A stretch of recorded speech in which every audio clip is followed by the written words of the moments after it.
ఈ క్రియేచర్ ఒకరోజు నైట్ పూట మా ఇంటి మెట్ల దగ్గర అయితే కనిపించింది. ఇలా మెల్లగా వెళ్తూ ఉంది.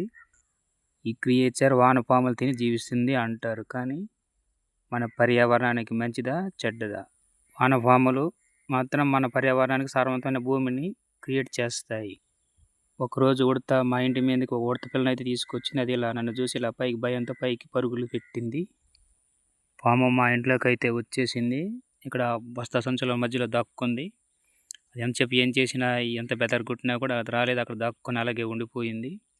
కోయ భాషలో ఈ పాముని జరుగుడ్డు అంటారు. ఈ భాషలో ఈ పాముని ఏమంటారో కామెంట్ చేయండి.